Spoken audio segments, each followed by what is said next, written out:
everyone. I'm really excited to be here today. I have author Tara Tyler with us, and she's going to discuss her books and publishing and I guess whatever we decide to talk about. So first, let's just introduce Tara. Hi, Tara. It's great to have you here. Hi, thanks for having me. I'm so glad we're doing this. You want to tell everybody just a little bit about yourself and your books?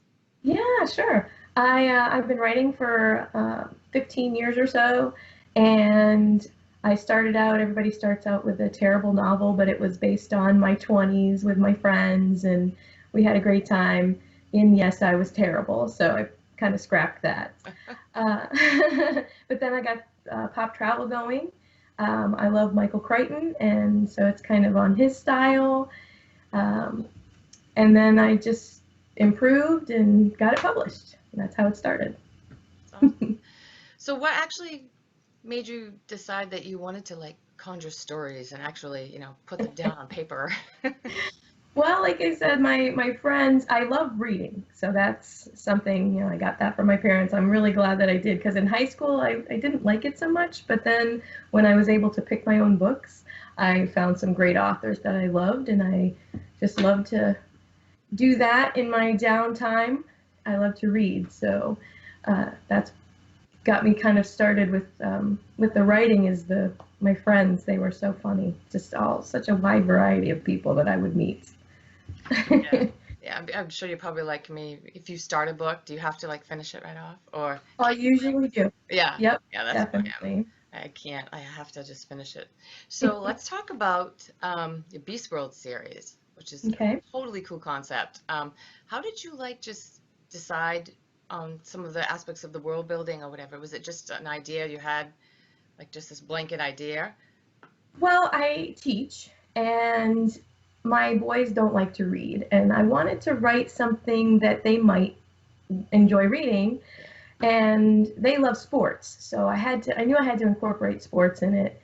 And so after I had gotten Pop Travel out, or actually while I was putting it out, I got this idea while I was watching football practice, my youngest play football, and it's like I wanted to also incorporate anti-bully themes and stuff because of my kids, and I've seen, the students that I have, and there's so many different types of students, and I wanted them to know how to get to interact, and I didn't want it to be literal and racial and controversial. I wanted it to be fun. So that's how I got the idea to use beasts, fantasy creatures in high school. I thought that would be a great idea. I'd never heard of that. I thought, hey, that would be great. And then, the ogres could be the jocks and they could be stereotypical, but then they could get along. Yeah. Yeah. And that can be really deep. I mean, you can really just continue keep building and building and building. You can do anything from that. Exactly. That's Mm-hmm. that's really cool. Um, so you're actually kind of celebrating the like release of the third book, correct? Windy Hollow, Mm-hmm. and the illustrations are awesome, like your cover art. You want to show everybody your book? Oh, yeah. So my my cover artist is from my publisher, and he is awesome. His name is Ricky and Gunawan, and he does such great art. If you follow him on like Instagram or something, you'll see he shares some of his concept. He does some great superhero work. He does all kinds of great stuff. But I was so glad that I got him for all three covers because he just brings them to life really well. It So really does. All three covers are fantastic. yeah. What about like research? I know that a lot. I know that I have my own like little quirks and stuff and things, and like, how much did you research and base it on anything like real and true, and then how much did you embellish, from your research? Well, the fantasy series, you don't really have to research, I guess. I had to do a lot of research for Pop Travel, though, because that's like futuristic technology. I did a Yeah. ton of research. Yeah, I did a ton of research on concepts in technology that are possible because it involves pop travel, which is teleportation. And I did a lot of research on teleportation. And some people have actually gotten like tiny baby steps towards teleportation, so it's not an impossibility. Wow. And then yeah, and then also one of the other big things in Pop Travel is they have this thing called a QV, a QuarkNet viewer. It's like a wrist imager, kind of like Tony Starkish, where you 3D image on your wrist. A hologram kind of a deal? Hologram, yeah, hologram stuff. And that's how you, instead of a smartphone, it's on your wrist and you just do it. And Cool. so, I'm sure that's yeah, not too far in the future. exactly. Yeah. So it's like, because I did do some research on that, and they've got some things that you can put on your arm, display on your arm. There's all kinds of things. Yeah. Wow, cool. I know we've talked before a little bit about like the importance of the actual act of writing and what that encompasses, like with critique partners and beta readers. And just if you just want to say a few words about the importance of those and how to find good ones, because I know there's other writers. I get asked that all the time. Uh, you get asked to beta read all the No, time, I get asked like how do or how you to find find them. people, Right. and especially like where I live. I live, up in the sticks here by Canada, so it's really hard. Most of my, those CPs or beta readers are online, like you. Right. How do Exactly. you Well, the same here. I don't have. I know there are some critique groups around here, um, but not usually in my genre. So it's usually more romance or realistic or historical even. So I did mine online. Once I got a good following, I would put out feelers just in general, and people would volunteer. And my closest critique partner, she actually lives in London, but she is my go-to person, um, and she gives me the best advice. And then I also have some friends that like what I do, and so they help me out, and I help them out. And you just find it once you get into the community, you can find people who are willing to do that. I've also seen on Facebook, I've seen people volunteer to beta read and the different groups. So once you join, the writing community is really awesome. Everybody wants to help each other and everybody's positive. It's not like a big competition or anything. Yeah. So, yeah. You mentioned something about like getting people to read who or who aren't in your genre or vice versa. What do you think the Mhm. importance is of like reading or just exploring outside what you normally write or read? I actually got into some of my friends write romance, and so I read for them, and I actually really enjoyed reading their stuff. And so I always want to reciprocate. If they read my stuff, I want to read their stuff. We want to review because reviews are so important too. Yeah. Feedback and reviews, I think, are like the biggest pieces of us improving. Yeah. So, yeah, it's broadened my horizons. The only thing I won't read, probably, even though I have read some Stephen King, I'm not into horror. Probably one of the only things I won't read. It's not for everyone. Yeah. I know that you've gone the traditional route for publishing, and then now currently you're exploring the indie part of publishing. You want to just share a little bit of your experience on both sides and both pros and cons that you have experienced?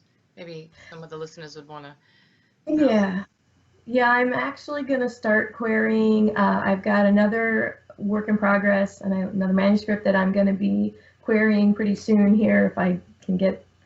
It's been a rough patch of about a year. It's been kind of a rough patch.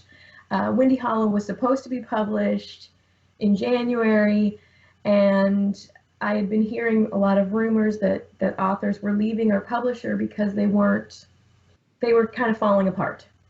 And so a lot of the authors were leaving and getting their rights back. And I think that's what happens when a small publisher tries to get bigger. They take on a lot more authors, and that's a lot more responsibility and a lot more money that they have to provide. And I've heard that the only reason that the big publishers survive is because they have big names to support their smaller authors. And so until a press has that big name that brings in a lot of money to support, because it takes a lot of money to publish a book with the editing and with the formatting and the covers and everything. And they don't promote, the publishers, even the big ones don't promote that much. It's the books and the reviews that pretty much sell themselves. So that's I got into that, and they helped me with 5 books. And then, like I said, with the 6th one, it just kind of started to crumble. And they would push it off. They would say, "Oh no, we're still going to publish it for you." And it was all ready. The formatting was ready. Everything was ready. And then I had to buy my own cover because the artist wouldn't do it because they hadn't paid him for a couple of covers. So so I had to pay him, and then I got my cover, and I had a feeling I was probably going to have to do it myself, and then I just went ahead and did it. So that's where we are. Yeah, so it can be, it can be curvy and twisty and all kinds of. It was wonderful for a while. Yeah, yeah. And they gave me all my rights back. I even have the covers that I can use for myself, and they gave me all the formatting. They gave me everything. I'm just gonna all I have to do is edit, and then I can republish them under my own name. Oh, that's awesome. That's awesome. Yeah. It's good that, that they gave you, the rights back and stuff. And it's good for like listeners to know that that's something, if you were ever in this situation, that's something you really need to get. Mm-hmm. You Mm-hmm. to ask for that and A lot of publishers won't do that. It's like, no, it's done. Yeah. You have to start over. Yeah, and that's hard. Mm-hmm. I know people that have gone through that. Yeah, have you? Oh, do you really? Yeah. Yeah, that's really hard. That would really stink. Well, to wrap up here, I just was, talking about the different aspects of publishing, and like we just talked about it being twisty and hurdles and all of that. What can you say to somebody who's either aspiring or was in the middle of it? How do you keep going, especially like you mentioned that this past year was kind of tough. How'd you just not throw in the towel and be like, I'm done with this?